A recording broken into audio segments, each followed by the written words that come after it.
특종과 이슈에 강한 기자들, 경제금융부 조정현 기자입니다. 은행업의 경쟁이 심화되고 인터넷 전문은행까지 시장에 가세하면서 전통적인 대출, 예적금 서비스만으로는 은행이 살아남기 어려운 국면이 됐습니다.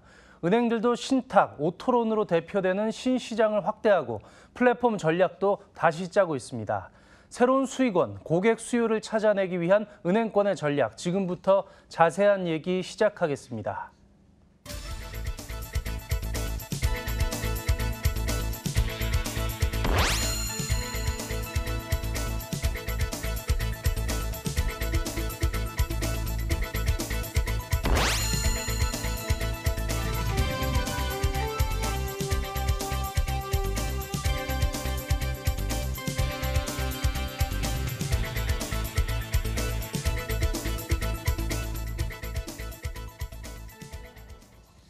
은행권의 신사업 얘기도 한번 해볼까 합니다. 워낙 요즘에 경쟁이 치열해서요. 전통적인 사업만 은행들이 영위하고 있다가는 아무래도 좀 뒤떨어질 수밖에 없고 수익성도 떨어질 수밖에 없을 텐데요. 과연 현재 모색하고 있는 신사업은 어떤 것들이 있는지 조정현 기자와 함께 이야기 계속 나눠보도록 하겠습니다.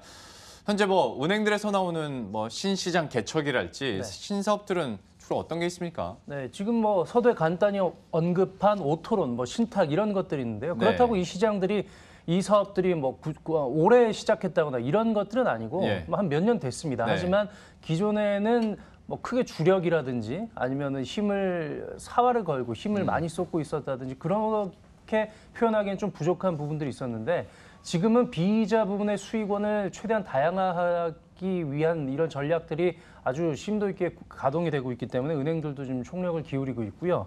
먼저 오토론을 얘기해보죠. 그러니까 자동차 할부 금융입니다. 중고차의 신차까지 또 오토바이까지 모든 자동차가 해당이 되는데요. 지금 이 시장은 오토론 시장은 지금까지는 제2금융권, 다시 말해서 캐피탈 업체들의 전유물이었습니다. 물론 지금도 그 캐피탈의 점유율이 한 90% 정도는 되는데 그만큼 은행 입장에서는 여전히 개척해야 될 영역이 많이 남아있는 블루오션이라는 얘기도 역시 마찬가지로 성립이 됩니다.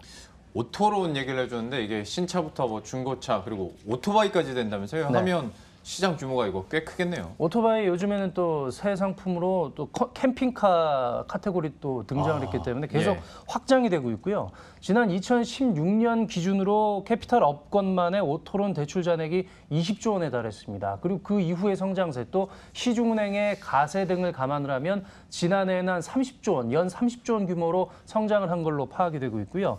시중은행 성장세를 주도하는 건 앞서 말씀드린 대로 이제 캐피탈보다는 은행입니다. 점유율이 10% 미만으로 추산이 되긴 하는데 여전히 지금 그 성장세 굉장히 빠르게 늘어나고 있고요.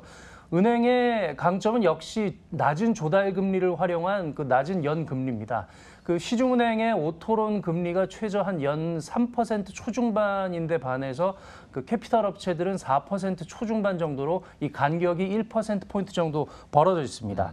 다만 은행들의 오토론 시장 진출 시점이 2010년 초중반으로 좀 늦은 감이 있는데요. 그 당시에도 또 마케팅에 치열하지 않았던 그런 느낌이 있었는데 이제는 앞서 말씀드린 수익성 다변화에 골몰하다 보니까 은행들도 이 시장 점유율 확대에 속도를 좀 내고 있습니다.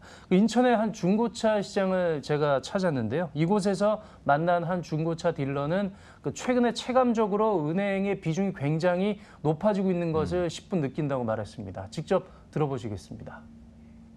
저 같은 경우에는 10명 중에 8명 정도의 고객님들이 저렴한 은행권 대출을 이용하고 있고요. 고객님께서도 저렴한 금리 덕에 중고차 할부 비용을 굉장히 아낄 수 있어서 그러니까 앞에서 조정현 기자가 얘기를 해준 것처럼 오토론 같은 경우에는 지금까지 어떤 캐피털 업체들의 전유물로 정말 여겨졌었는데 은행권에서 그러니까 한정된 파이, 물론 대상은 늘어나고 캠핑카까지 늘어난다고는 하겠으나 그래도 한정된 파이 안에서 은행권이 이 사업을 좀 가져가는 거잖아요. 네네. 하다 보니까 물론 캐피탈사에서는 불만이 있겠지만 소비자 입장에서는 선택의 폭도 넓어지고 금리도 싸지니까 좀 좋긴 하겠네요. 그렇습니다. 게다가 은행도 가세를 하면서 모바일의 편의성도 경쟁을 통해서 더 더 좀 편의성도 높아지는 효과가 있고요. 다시 예. 말해서 뭐 매기 효과라고 말할 수 있겠죠. 그 후발주자인 은행들은 역시 낮은 금리와 모바일 편의성 같은 게 강점인데요. 은행 오토론을 따져보면은 1위는 신한은행입니다. 신한은행이 올해 프로야구의 공식 후원사를 맡았는데 그 타이틀을 그 2018 프로야구 신한은행 마이카 KBO 리그라고 지었을 정도로 지금 오토론 시장 개척 확대에 지금 사활을 걸고 있습니다. 그 최저 연 3.4%의 금리를 내세우고 있는데요. 캐피탈 업체와의 금리가 앞서 말씀드린 대로 무시하지 못할 수준이고요. 게다가 신한은행 앱을 굳이 번거롭게 깔지 않아도 지금 보시는 게 모바일 화면인데 예. 그냥 네이버 화면에 바로 그냥 마이카를 쳐서 들어가는 식으로 해서 네이버와 제휴를 해서 네이버에서도 자신의 신용 한도 등을 대출 한도 등을 조회할 수 있는 이런 그 편리함 등을 내세우고 있습니다. 그 지난해 신한은행의 오토론 신규 대출액이 1조 4천억 원을 조금 넘었습니다. 지금 그래픽으로 나오고 있는데요. 1조 4,337억 원이었는데 예. 올해 5월까지만 해도 벌써 9,930억 원에 이를 정도로 이 속도가 빠릅니다. 그 반환점을 돌지 않았는데 벌써 그 1조 원을 거의 채워놨고요. 그 속도도 계속 확대될 전망입니다. 신한은행 관계자의 말입니다. 최저 한 3.4%대까지 쓰실 수 있기 때문에 뭐 아파트 담보 대출이랑 비교해도 굉장히 이제 뭐 금융 비용 부담을 많이 줄이실 수 있는 그런 부분이 있습니다. 참 그러면 이런 사업과 관련해서는 신한은행뿐만 아니라 다른 은행권에서도 좀 힘을 쓰겠네요. 네, 그렇습니다. 또 중고차를 살 때 소비자들이 걱정하는 게 네. 어떻게 하면 상태가 괜찮은 차를 살까? 또 일단 산 다음에 이 중고차의 관리는 또 어떻게 할까? 이런 부분이 좀 고민거리인데 네. 여기에 초점을 맞춰서 오토론과 또 오토케어, 다시 말해서 자동차 관리 서비스를 결합한 상품도 곧 출시가 될 예정입니다. 아무래도 그 관리라고 하면 어중간한 중소기업이나 동네 정비소보다는 대기업 산하에 있는 그런 정비 네트워크가 소비자 신뢰성 측면에서 이점이 있겠는데요. 예. 하나은행은 GS그룹 계열의 자동차 네트워크 정비 그 기업과 손을 잡고 오토론과 오토케어를 결합한 복합 자동차 금융 상품을 곧 출시하기로 했습니다. 그 낮은 금리의 시중은행 오토론을 제공하면서 또 수리 보장과 정비 서비스를 패키지로 제공하는 게 핵심입니다. 예. 오토론에 대해서 이야기를 해봤고 앞에서 이제 신탁 얘기도 해줬었는데 네. 이거는 약간 좀 생소하거든요. 설명을 해주시겠어요? 신탁이 좀 낯선데 그래도 네. 글자 그대로 풀어보면은 믿고 맡긴다는 겁니다. 네. 여기서 신탁이라고 하면 은행 신탁을 좀 말씀을 드릴 건데요.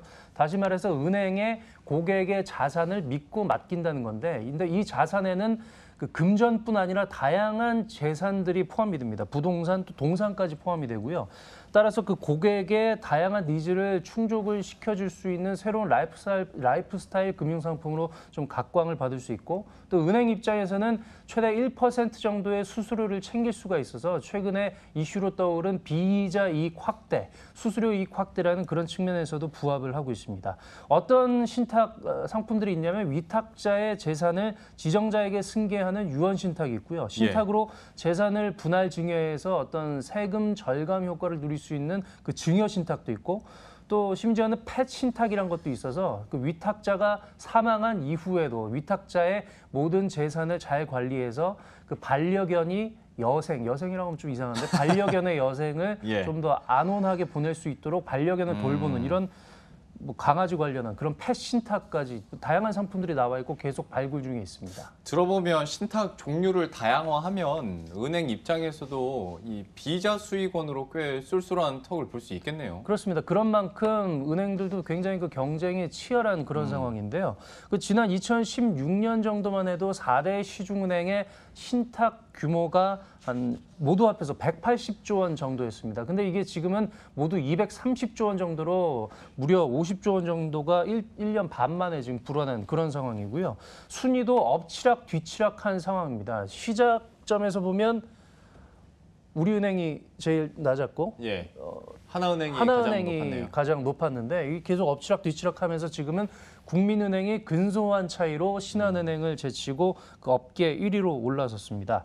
그 은행들은 돈을 맡기는 이 금전 신탁의 경우에는 주식시장을 전체를 추종하는 ETF 그 상품을 출시를 하는 추세고요. 앞서 말씀드린 대로 비금전의 재산을 맡기는 신탁에서는 뭐 펫신탁 등을 비롯해서 그 고객의 라이프 스타일을 고려한 여러 상품들을 내놓는 전략을 추진하고 있습니다. 은행권 관계자 말입니다. 신탁은 금융투자 상품에서 한 걸음 더 나아가 신탁이라는 유연한 제도를 활용하여 부동산, 재산, 부의 세대 간 이전 등 고객의 토탈 재산 관리가 가능한 제도입니다. 또한 신탁은 기존의 예대 마진 위주의 은행 수익 구조를 선진적인 피 베이스 수익 구조로 변화시키는 데 핵심적인 역할을 수행하고 있습니다. 확실히 신탁 자산을 늘리고 있다라는 것을 방금 표를 통해서도 우리가 알 수 있었고요. 그런데 이제 은행권에서는 연령별 고객층에 대해서도 좀 타깃을 분명히 해서 마케팅을 하잖아요. 네. 젊은 층을 잡기 위한 새로운 사업들은 뭐 어떤 게 있을까요? 아무래도 오토론이나 신탁 가지고 20대층을 공략하기는 좀 쉽지가 그렇죠. 않을 겁니다. 예. 따라서 여러 가지 전략들이 필요한데 하나 말씀을 드리면 모바일 트렌드에 맞춰서 지금 급속도로 확산되는 게 페이 서비스지 않습니까? 뭐 예. 삼성페이, 카카오페이, 네이버페이 여러 가지가 있는데 가입자가 많게는 네이버페이 같은 경우는 2,300만 명 정도 되고 그 누적 금액 거래액도 한 5조 원 정도 될 정도로 이 시장이 급격한 속도로 이제 올라가고 있습니다. 그 페이 서비스가 카드에 기반을 하기도 하지만 현금 충전의 개념으로 해서 계좌와 은행 계좌와 연동이 돼서 실시간으로 돈을 이 페이 플랫폼에 충전을 하는 그런 방식도 지금 진행이 되고 있는데요. 예. 계좌와 연동되는 만큼 신규 고객을 유입을 시킬 수 있기 때문에 은행들이 지금 이 부분을 공략을 하고 있습니다. 그 말씀하신 은행 상품이란 게 그러면 수시 입출금 통장 뭐 그 정도겠죠? 그렇죠. 뭐 그때그때 실시간으로 충전을 해야 되니까 돈을 그렇죠. 넣고 뺄 수 있는 그런 게 돼야 되거든요. 근데 보통 수시 입출금 그 요금을 그 계좌의 경우에는 연 금리가 한 0.12% 정도에 불과합니다. 그렇죠. 뭐 거의 없다 치는 셈치고 고객들이 그냥 내버려두는 경우가 많은데요. 최근에 일부 은행들은 이 페이 플랫폼과 연계된 이 수시 입출금 상품에 1%의 비교적 높은 금리를 적용하는 상품을 새로 출시하면서 젊은 고객들을 끌어들이고 있습니다. 은행권 관계자의 말입니다. 농협은행에 고객을 확보하고 해당 고객이 이제 우리의 수익 기반이 되는 걸 가장 큰 목적으로 했고요. 그렇기 때문에 이제 고객이 편리하게 쓸 수 있는 외부 플랫폼에 이제 대표 상품을 개발을 해서 사실 뭐 페이 전장에서는 은행권이 이렇다 활약을 못 보여주다 보니까 현재 시장을 이렇게 확보하고 있는 이제 기존의 페이들과 은행권이 함께 연계해서 그러면 같은 플랫폼에 그러니까 쉽게 말해서 얹혀서 네. 그냥 가는 그런 기획이겠네요. 은행 입장에서야 보면 뭐 자기네 앱을 통해서만 고객을 순수하게 빨아들이는 게 어떻게 보면 제일 좋겠죠. 근데 예. 시대가 지금 그럴 수는 없는 상황이니까 그렇죠. 이런 남의 다른 동네의 플랫폼을 적극적으로 좀 활용을 하고 있고 예. 이 수시 입출금 상품이라는 게 그 금리가 낮은 만큼 그 굉장히 저원가성 상품입니다. 다시 말해서 은행 입장에서 이 굴리는데 큰 돈이 들지 않기 때문에 수익성 제고에도 효과가 있고요.